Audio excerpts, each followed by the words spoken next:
don't want a fight? I told you not to help her. Attack all at once on my signal. One at a time and she'll have you.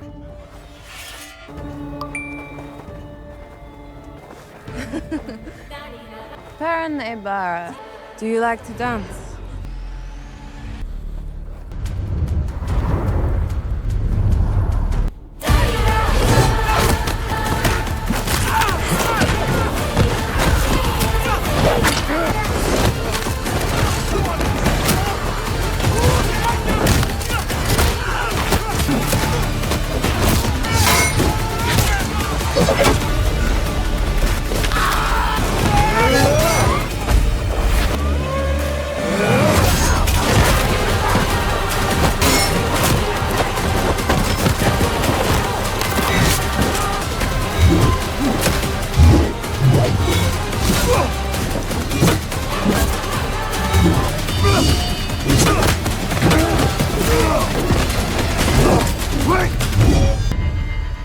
Let him go.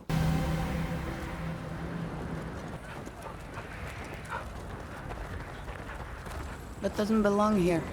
What does that mean? Many people will wake from the dream today. It's not safe. Stay. I'll be back.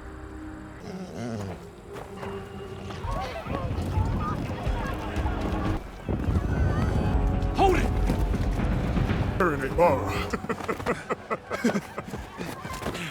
How did you get it? We had help. A lady from Kyria. Can't leave Mistress out here. Egwene? The Horn of Valir summons the dead heroes of the past. What of the heroes of today? That is what we are now. I think it's time we start acting like it.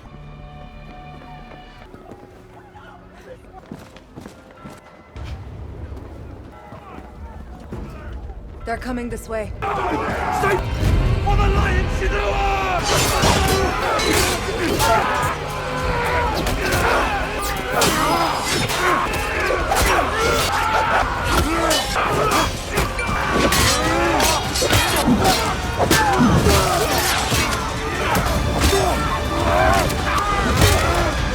Two rivers.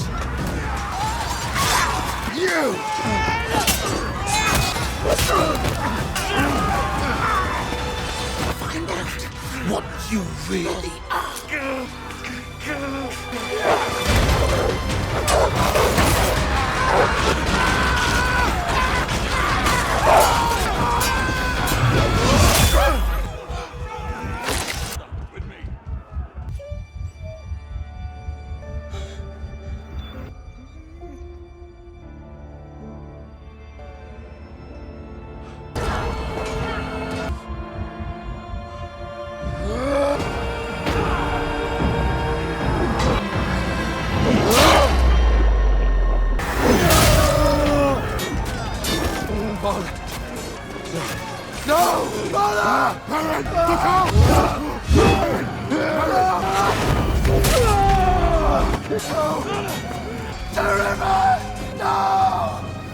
Don't be so bloody surprised. I'm a hero of the Horn.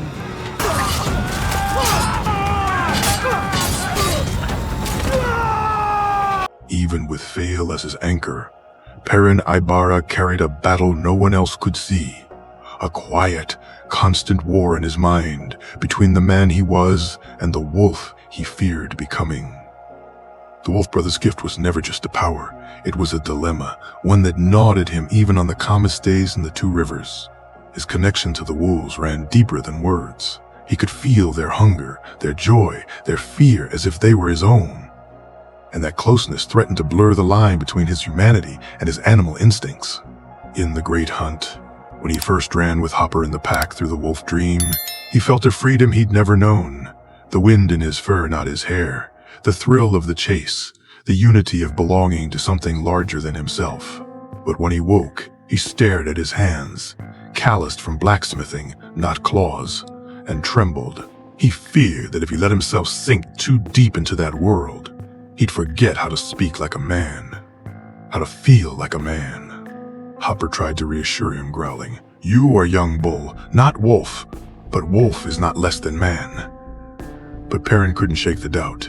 He avoided the wolf dream for days, even when it meant missing warnings of Trolloc raids, because the alternative, losing himself, felt worse.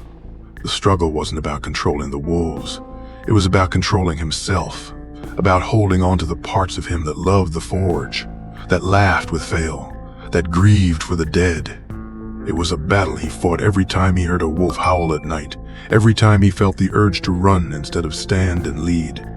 That struggle was made heavier by the gold of his eyes, the mark of his Wolfbrother's gift, a burden that turned him into a stranger to even the people who loved him. His golden eyes were a weapon, yes. They let him see in the dark during Trolloc attacks, let him sense danger before it came, let him communicate with the wolves who became his silent allies in defense of the two rivers.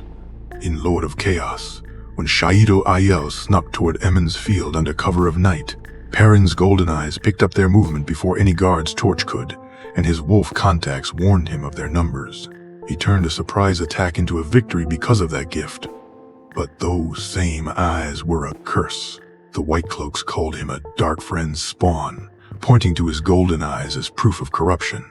Even some Two Rivers villagers flinched when he looked at them, whispering that he was touched by the Dark One. He tried to hide it once, wearing a hood pulled low over his face when he visited Berlon, but the disguise only made people more suspicious. The golden eyes set him apart in a way no axe or title ever could. They made him feel like an outsider in his own home. Fail told him his eyes were beautiful, like sunlight on honey, but even her words couldn't erase the way others looked at him. The gift that kept his pack safe also made him lonely, because no one else could see the world through his eyes. No one else could understand the weight of hearing wolves' thoughts in the quiet of the night. That loneliness deepened with the price of his power. The sacrifices he had to make, the hard choices that left him awake at night, the isolation of leading a group that could never fully know him. Perrin's power as a Wolfbrother didn't just let him protect the Two Rivers, it forced him to make choices no one else could.